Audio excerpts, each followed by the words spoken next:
샬롬. 예, 우리 주변에 있는 분들 같이 인사 나눕시다. 샬롬. 네. 오늘 잠언 말씀 함께 보겠습니다.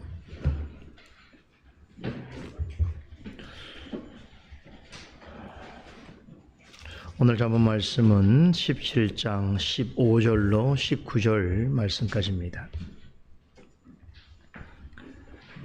잠언 17장 15절에서 19절 말씀까지 우리 한 목소리로 읽어보도록 하겠습니다. 악인을 의롭다 하며 의인을 악하다 하는 이 두 자는 다 여호와의 미워하심을 입느니라. 미련한 자는 무지하거늘 손에 값을 가지고 지혜를 사려 함은 어찌민고. 친구는 사랑이 끊이지 아니하고 형제는 위급한 때까지 미하여 낳느니라.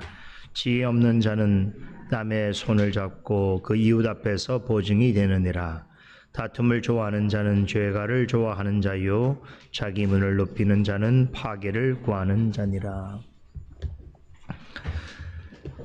오늘 읽은 본문도 지난주에 살펴본 말씀과 긴밀하게 연관되어 있습니다. 지난주에 우리가 8절에서 14절까지 말씀을 통해서 뇌물에 관한 비유를 함께 살펴보면서 뇌물을 주고받는 것이 왜 어리석은 일이고, 나아가서 이와 같은 일을 하는 사람은 하나님께 심판을 받을 수밖에 없는지에 대해서 배웠습니다. 여기서 중요한 것은 잠언 기자가 하나님 앞에 어리석은 사람의 특징에 대하여 말할 때에 왜 뇌물을 언급하는가 하는 것이었습니다. 우리말 성경에는 뇌물을 받는 사람의 입장에서 그 뇌물을 보석같이 여긴다 이렇게 말하고 있습니다만, 원래 원문에 보면 이 뇌물을 주는 사람이나 받는 사람에게 있어서 그 뇌물을 요술방망이 같다라고 그렇게 표현하고 있습니다. 자, 뇌물은 어떤 사람의 입장에서는 좋은 것이죠. 왜냐하면 주는 사람 입장에서는 그 뇌물을 통하여 자신의 부당한 목표를 이룰 수가 있고, 또 뇌물을 받는 사람 입장에서는 그것은 자신에게 생각지 못한 이익이 될 수 있는 것이라고 생각할 수 있는 것이죠. 그러나 하나님 보시기에는 악한 것이다. 왜 그런가? 뇌물은 사람의 판단력을 흐리게 하고 그 양심을 어둡게 만들기 때문입니다. 그럼 어떤 점에서 뇌물을 주고받는 것이 어린 자의 특성인가 하면, 자, 뇌물이라고 하는 것이 눈에 보이는 것에 마음을 두는 것이지요. 그러니까 어떤 사람을 판단하게 될 때에 먼저 눈에 보여지는 것, 그 사람의 물질의 많고 적음이나 외모의 좋고 나쁨, 또 성공이나 행복 같은 외적인 것에만 마음을 둔다는 것이지요. 다시 말해서 사람이 가지고 있는 인격이나 성품이나 영혼, 이런 것이 아니라 그 사람의 외적인 모습, 또 배경, 또 그 가지고 있는 소유, 그런 것처럼 외적인 어떤 조건들을 보고 사람을 판단하게 된다는 것입니다. 잠언 기자는 10절과 11절에서 이런 사람은 스스로 매를 버는 자와 같고 항상 하나님 앞에서 반역하는 일만 힘쓰는 악한 자라고 했습니다. 왜 그런가 하면, 자, 이런 사람은 하나님 보실 때는 잘못된 일을 행하고 있음에도 불구하고 그것을 고치려 하지 않는다는 거예요. 그것에 대하여 책망하시고 훈계하시는 하나님의 말씀을 전혀 듣지 않으려고 하고 그저 자신의 부패한 본성대로 행하려고 한다는 것입니다. 그런 태도를 고집하면서 끝까지 돌이키지 않는 사람은 반드시 하나님의 심판을 받게 되는데, 이 심판의 성격을 잠언 기자가 뭐라고 묘사했습니까? 댐이 터지기 직전에 댐 아래에 머물고 있는 그런 위태로운 모습으로 묘사했습니다. 어리석은 사람이 이렇다는 거예요. 이런 일을 행하다가는 하나님의 심판을 받을 수 있는데 그것을 생각하지 못하여 끊임없이 자신의 것을 고집하면서 살아가는 사람은 금이가 있는 댐 아래에서 머물고 있는 것처럼 매우 위태로운 어리석은 인생이라고 하는 것입니다. 여러분, 댐이 무너지게 되면 그때는 소용이 없다는 것이죠. 하나님의 심판의 성격도 그렇다는 것이에요. 어느 날 하나님의 심판의 사자가 갑자기 임하게 되어지면 그때는 손살을 칠 수 없다는 거예요. 그 심판을 돌이킬 수 없는 것입니다. 댐이 무너지기 전에만 기회가 주어지는 것이죠. 그 기회를 잘 살려서 심판이 임하기 전에 미리미리 잘 대비하고 준비하는 자, 이런 사람이 지혜로운 자다라고 하는 교훈이었습니다. 자, 오늘 본문은 지금 말씀드린 이 같은 교훈에 이어지고 있는데, 무서운 심판의 날이 오기 전에 어떻게 하는 것이 올바르게 대비하는 것인가? 자, 지혜로운 사람은 하나님의 심판에 대해서 어떻게 해야 하는가에 대해서 가르쳐주고 있는 말씀으로 시작합니다. 15절을 다시 봅니다. 악인은 의롭다 하며 의인을 악하다 하는 이 두 자는 다 여호와의 미워하심을 입느니라라고 말씀합니다. 여기서 보면 하나님께서 미워하시는 두 종류의 사람을 언급합니다. 악인을 의롭다 하고 의인을 악하다고 하는 사람인 것이죠. 여러분, 이 사람이 어떤 사람이에요? 8절에서 언급한 바로 뇌물을 주고받는 사람을 의미하는 것입니다. 자, 뇌물을 주고받는 사람의 가장 큰 문제가 뭐라고 했습니까? 판단력이 흐려진다는 거예요. 그리고 그 영혼이 어두워진다는 것이죠.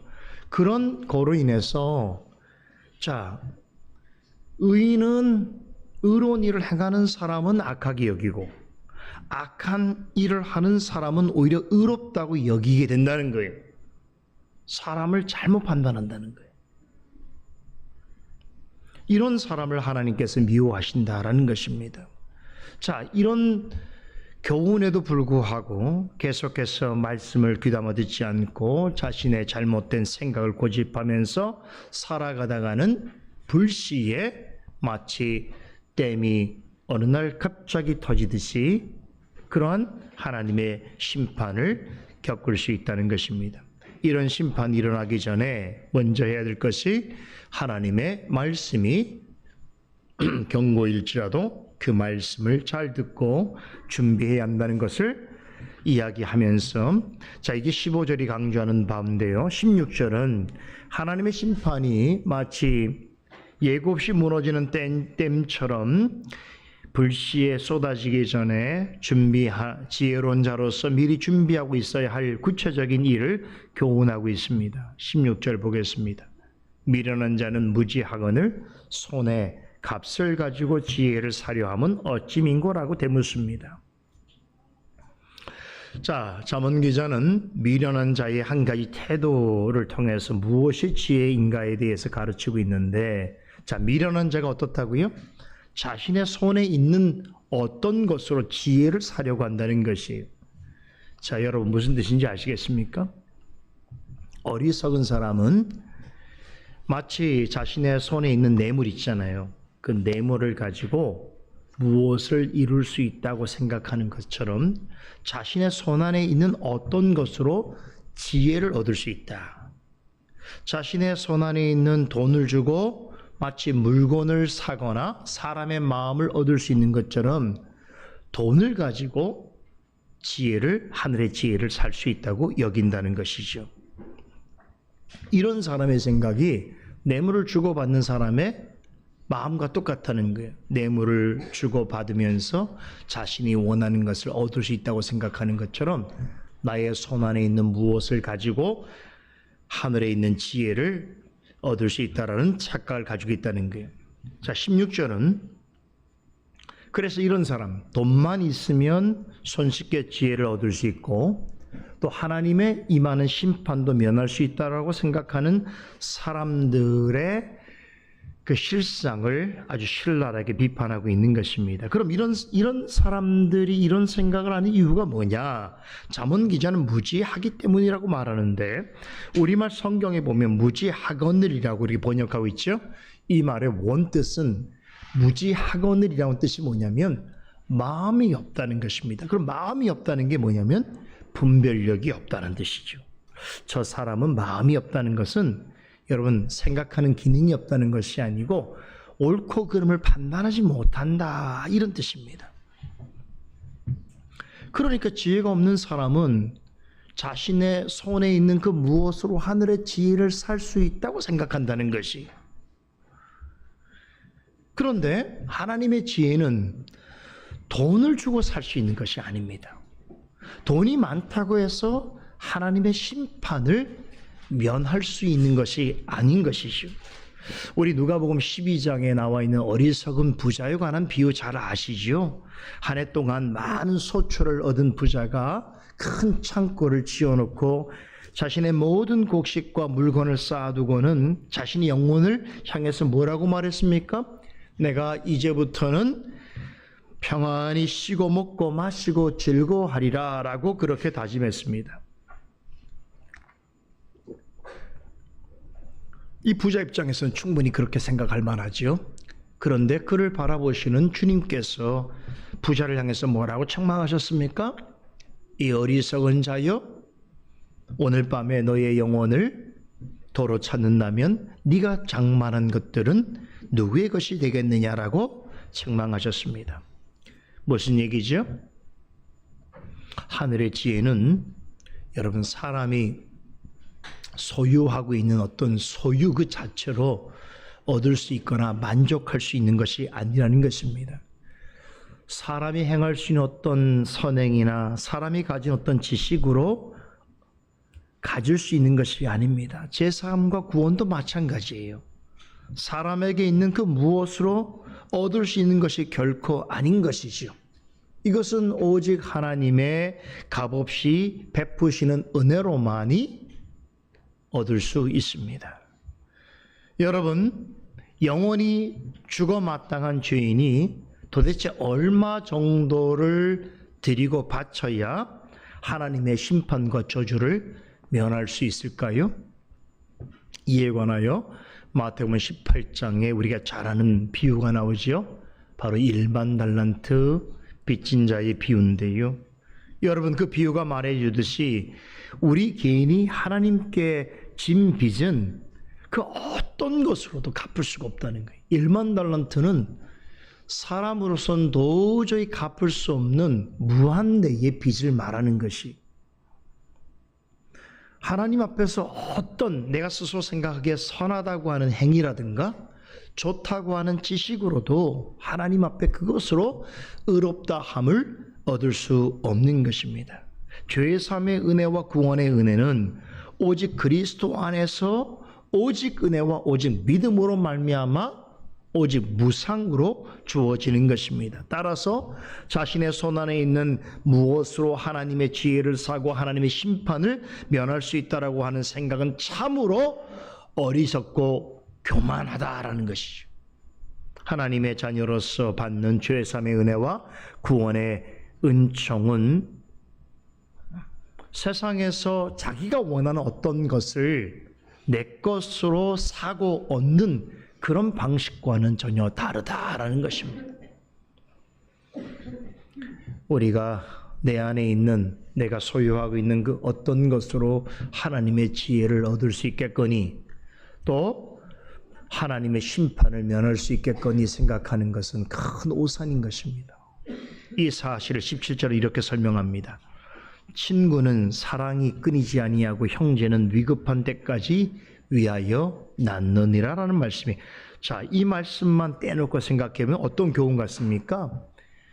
좋은 친구를 사귀어야 한다, 혹은 형제끼리 서로 돕고 잘 지내야 한다라고 하는 그런 교훈으로 생각해 볼 수 있습니다만 이것은 그런 일반적인 교훈을 우리에게 주는 말씀이 아닙니다. 본문 17절은 16절에서 전한 대로 미련한 사람은 자기 손에 있는 그 무엇을 가지고 지혜를 사려고 하는데 그러한 일이 하나님 보시기에 얼마나 어리석고 교만한가에 대해서 일깨워 주고 있습니다. 자, 이 구절의 핵심은 바로 이것입니다. 참된 지혜를 얻고 심판을 면할 수 있는 것은 사람이 가지고 있는 어떤 소유로 인한 것이 아니다라는 것이죠. 그러면 어떻게 지혜를 얻고 하나님의 심판을 면할 수 있는가? 그것은 친구나 형제같이 다른 누군가의 도움을 얻어야 한다는 것이에요. 자기 스스로 할 수 없다는 거예요. 아주 위험하고 위급한 상황에서 그 자신을 너무나 잘 이해해주고 그 어려움에서 건져줄 수 있는 이는 자신 스스로가 아니라 자신과 다른 어떤 친구와 형제가 되는 이라는 것이죠. 그런데 이 친구나 형제라고 할 수 있는 사람은 어떤 사람인가 하면 참 사랑이 한결같은 것이에요. 사랑이 변하지 않아요. 또 위급한 일이 있을 때 자기의 생명을 아낌없이 주면서까지 그에게 도움을 줄 수 있는 이어야 한다는 것이죠. 만일에 여러분에게 이런 정도의 친구가 있다면 참 복된 일이지요. 그러나 나에게 아무리 가까운 친구와 형제라고 하더라도 할 수 없는 것이 있습니다. 그것이 무엇인가? 나의 죄를 사해 주거나 나의 죄 문제는 해결해 줄 수 없습니다.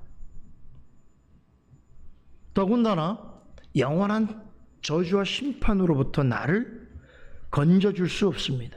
그런데 성경은 모든 믿는 자들에게는 나를 위해 고난받고 심지어 나의 모든 죄를 대신하여 십자가에 죽은 나의 진정한 친구요 동료가 있다라고 합니다. 누굽니까? 바로 예수 그리스도이십니다. 우리가 감히 예수님을 나의 친구라고 말할 수 있겠는가? 여러분, 우리는 예수님을 향하여 친구라고 말하기가 어렵지요.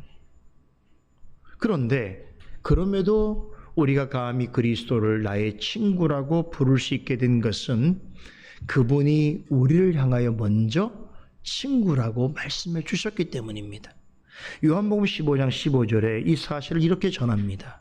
이제부터는 너희를 종이라 하지 아니하리니 종은 주인의 하는 것을 알지 못함이라. 너희를 친구라 하였노니 내가 내 아버지께 들은 것을 다 너희에게 알게 하였음이니라. 누가 하신 말씀이에요? 우리 주 예수님께서 하신 말씀이에요. 예수님으로 말미암아서 하나님의 자녀가 된 자들을 향해서 예수님께서 뭐라고 말씀하십니까? 너희는 더는 종이라 하지 아니하겠다. 이제부터는 친구라 하시겠다라고 말씀하셨습니다. 여기서 예수님께서 우리에 대하여서 친구라고 하시는 말씀은 우리가 아는 그런 친구의 관계를 말하는 것이 아닙니다. 우리가 아는 친구는 뭡니까? 오랫동안 가까이 지내고 서로 잘 알고 있는 사람 정도, 그런 사람을 친구라고 말하지요. 그런데 예수님은 어떻습니까? 본체상 하나님이신 분이십니다. 하나님과 동등하신 예수님과 본질적으로 본성선 죄인인 우리가 어떻게 친구가 될 수 있습니까? 이것은 불가능한 일입니다. 그럼에도 예수님께서 우리의 친구가 되어주시겠다라고 하신 것은 무엇을 말합니까? 우리의 친구가 되어주시면서까지 우리에게 끊임없이 지극히 크신 사랑과 긍휼을 베풀어 주시겠다라고 하는 의미인 것입니다. 예수님이 우리에게 친구라서 예수님하고 맞먹을 수 없는 거잖아요. 우리가 예수님이 친구라서 우리가 예수님에게 줄 수 있는 게 뭐가 있습니까? 그런데 예수님은 우리에게 이제 너는 더 이상 종이라 하지 아니하고 친구라 부르겠다라고 하신 것은 우리의 친구가 되셔서 우리를 위한 하나님의 사랑과 은혜와 자비를 영원토록 베풀어 주시겠다라고 하는 다짐을 하신 것입니다. 이 일을 위해서 예수님께서 어떻게 하셨어요? 우리를 대신하여 고난을 받으시고 십자가에 죽기까지 하신 것입니다. 요한복음 15장 13절에 따르면 예수님은 우리를 위해 십자가에 죽으실 일을 내다보시면서 이렇게 말씀하셨습니다. 사람이 친구를 위하여 자기 목숨을 버리면 이에서 더 큰 사랑이 없노라 라고 하셨습니다. 예수님께서 우리를 위해 십자가에 고난받으시고 죽으신 것은 우리를 친구로 여기셨기 때문입니다. 이보다 큰 사랑은 없다는 거예요. 여러분, 나를 가장 이 세상에 사랑하는 자가 누구입니까? 내 남편, 내 아내, 내 자녀, 내 부모일 수 있겠지요. 그런데 아무리 나를 사랑하더라도 나를 위하여 고난을 받거나 나의 죄를 대신하여 십자가에 죽을 수는 없는 것입니다. 그렇게 한들 나의 죄를 사할 수는 없는 것이지요. 이 일은 오직 예수 그리스도만 하실 수 있는 일입니다. 이런 관점에서 보게 된다면 오늘 본문 17절은 예수님의 십자가 구속 사건을 예언하고 있는 말씀이라고도 볼 수 있는 것입니다. 그래서 이 본문에서 말하고 있는 끊임없이 사랑을 베풀고 위급할 때 목숨을 구할 수 있는 진정한 우리의 친구요 형제는 다름 아닌 누구를 말하는 것이겠습니까? 우리 주 예수 그리스도를 가리키는 것입니다. 잠언에서 예수 그리스도를 보게 되는 것이.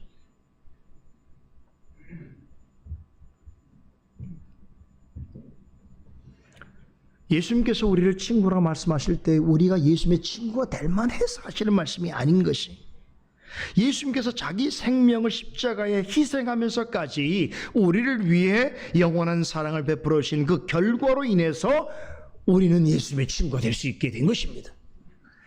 예수님의 친구가 되었다는 것은 예수님과는 뗄래야 뗄 수 없는 지극히 큰 사랑과 은혜의 관계가 되어졌다는 뜻입니다. 이런 점에서 예수님은 우리가 세상에서 만나는 친구와는 근본적으로 다르시지요. 세상 친구도 가깝게 지낼 수 있고 사이 좋은 관계가 될 수 있습니다만, 말씀드린 것처럼 세상 친구는 나에게 무조건적인 사랑을 줄 수 없습니다. 나를 살릴 수 없거니와 영원한 생명을 줄 수 없습니다. 오히려 여러분, 세상에서 만나는 친구들이 어떻습니까?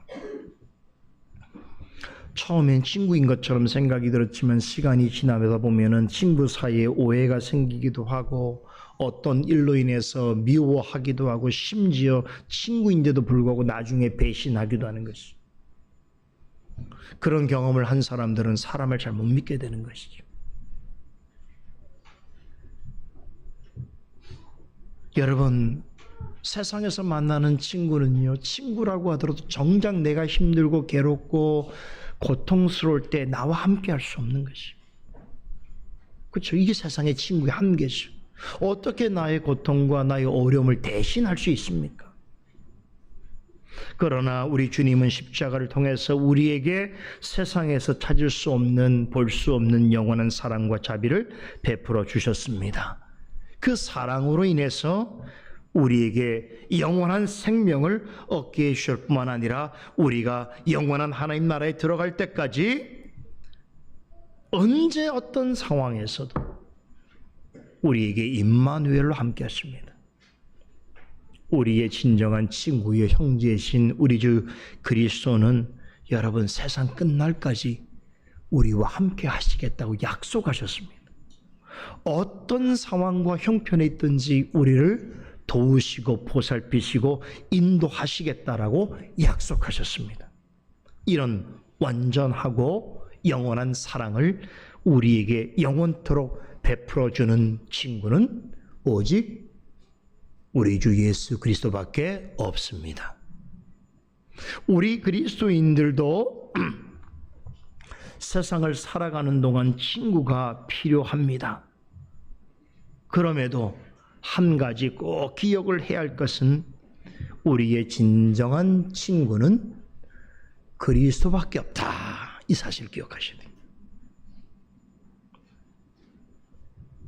세상에서 만나는 친구들, 특별히 신앙 밖에서 만나는 친구들은 죄송하지만 믿는 자와 끝까지 갈 수 없습니다.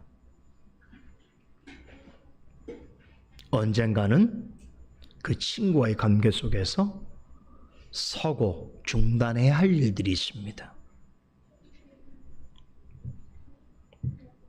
그런 친구들은 믿는 자들에게 있어서 언젠가는 우리를 속상하고 힘들고 낙심하게 만들 것이기 때문입니다. 그러나 우리의 유일한 친구 되신 예수님은 어떤 형편에서든지 우리를 향하신 하나님의 사랑을 단념하시거나 절대로 포기하지 아니하십니다. 우리가 하나님의 영원한 나라에 들어갈 때까지 은혜와 진리로 지키시고 보호하시고 이끄십니다. 이를 두고 17절 하반절은 형제는 위급한 때를 위하여 낳느니라라고 그렇게 소개하고 있는데, 이 말의 실제 의미는 이 형제는 고난을 대신하기 위하여 태어났다라고 하는 뜻이 정확한 의미입니다. 그러니까 여기서 말하는 형제 또한 그리스도를 가리키는 비유적 표현인데, 자, 예수님께서 우리에게 있어서 친구가 되어주시는 것만이 아니라 형제가 되어준다는데, 여기서 말하는 형제는 이 히브리인들에게 있어서 형제라고 하는 단어는 우리가 생각하는 형제와는 근본적으로 다릅니다. 매우 깊은 의미가 있어요. 그 사람이 진짜 형제라고 하는 건 뭘 얘기하는 거냐면 자신의 기업을 물을 수 있는 사람이어야 하는 거예요. 우리 룻기서 통해서 배웠죠? 기업 물을 자. 다시 말해서 그 룻에게 보아스가 형제의 기업을 물을 자가 되어준 것 아닙니까? 그런 것처럼 예수님이야말로 우리의 모든 죄와 빚을 영원히 갚아줄 수 있는 유일하신 기업 물을 자이기 때문에 우리의 형제가 된다는 거예요.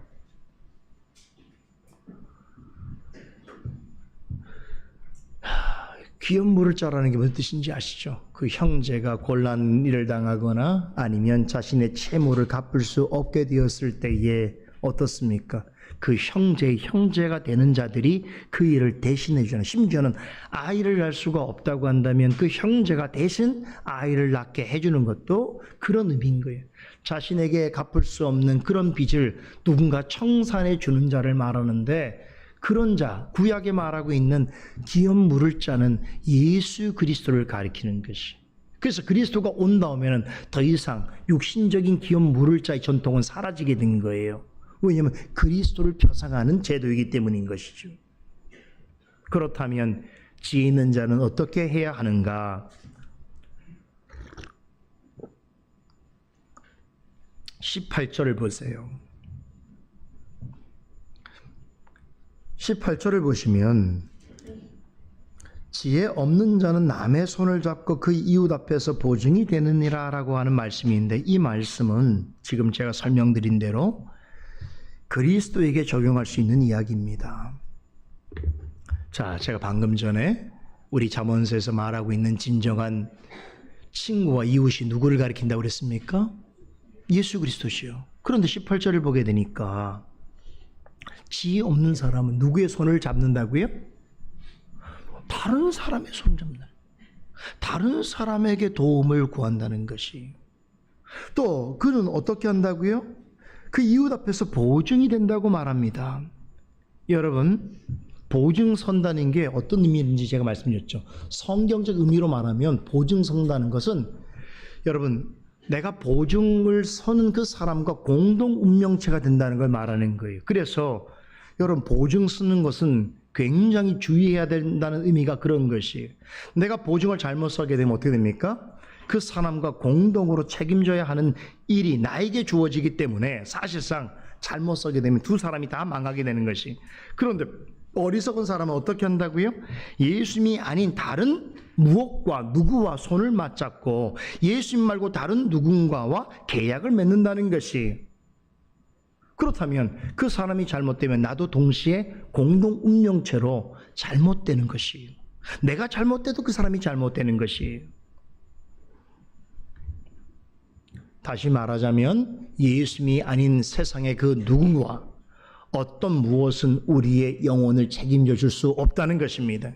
부모라도 내가 구원받는 일에는 관여할 수 없습니다. 마지막으로 19절은 18절에서 언급한 지혜 없는 자의 이웃이 누군가를 설명해 줍니다. 보세요. 다툼을 좋아하는 자는 죄가를 좋아하는 자요, 자기 문을 높이는 자는 파괴를 구하는 자라고 하지요. 우리의 구원은 오직 그리스도로 말미암아 하나님께로부터 주어지는 것인데, 그리스도가 아닌 다른 사람이나 다른 무엇에 기대고 의존하는 사람은 자신의 보증으로 삼으려고, 그런 사람을 자신의 보증으로 삼으려고 하는 사람은, 다시 말해서 그런 자들과 영적인 공동 운명체가 되기로 한 사람은 어떻다고요? 다투기를 좋아하고 죄짓기를 좋아하며 자기를 과시하기를 좋아하고 결국에는 자기 파멸에 이르는 사람들과 같은 공동 운명의 거하게 될 것이라고 하는 말씀입니다. 그런데 그런 것들은 절대로 나의 죄 문제를 해결해 줄 수 없고 나의 영혼을 구원의 길로 이끌어 줄 수 없기 때문에 진정한 친구와 형제가 아니라는 것이죠. 우리를 죄에서 구원해 주시고 영원한 하나님 나라로 인도해 주실 우리의 진정한 친구와 형제는 오직 예수 그리스도밖에 없다라고 하는 것을 강조하고 있는 것입니다. 그러므로 우리는 우리의 구원자이시요 심판주이실 뿐만 아니라 참되고 유일하신 친구요 형제가 친히 되어주신 예수 그리스도를 어떻게 됩니까? 손을 맞잡아야 되는 거예요. 그분과 보증을 서야 되는 거예요. 그분이 나의 보증이 되어 주셨기 때문에 그분이 잘못되지 않는 이상은 우리가 가지고 있는 영광과 구원의 확신은 흔들릴 수가 없는 것입니다. 그런데 그리스도 대신에 어떤 인간적인 방법이나 어떤 다른 사람에게 의지하는 것은 영원한 행복과 생명을 여러분 포기하는 것과 마찬가지인 어리석은 일이라는 것입니다. 오늘 잠언 말씀은 이렇게 신구약 성경 전체를 관통하는 우리 주 예수 그리스도에 관한 귀한 복음을 전해주고 있습니다. 기도하겠습니다. 거룩하신 하나님, 은혜를 감사드립니다. 이 복되고 귀한 주님의 날에 우리를 세상 가운데 머물러 있게 하지 아니하시고 하나님의 전으로 불러주셔서 하늘로부터 나리는 귀한 지혜의 말씀에 귀를 기울이게 하시며 그 말씀 속에서 깨달음을 얻게 하시니 감사를 드립니다. 오늘도 구약의 잠언 말씀을 통하여 우리의 구원자요 심판주요 우리의 진정한 친구요 형제가 되시는 우리 주 그리스도에 관한 복음의 말씀을 함께 나누었습니다. 오늘도 우리 그리스도를 바라보면서 의지하면서 나아가기를 원합니다. 그리할 때 하나님께서 우리를 넓은 마음으로 받아주시고 또한 우리 가운데 하늘의 신령한 은혜와 안식을 더하여 주실 줄로 믿사옵나이다. 복된 그리스도 안에서 복되고 감사가 넘치는 주님의 날이 되게 하여 주시옵소서. 예수 그리스도 이름으로 기도드리옵나이다.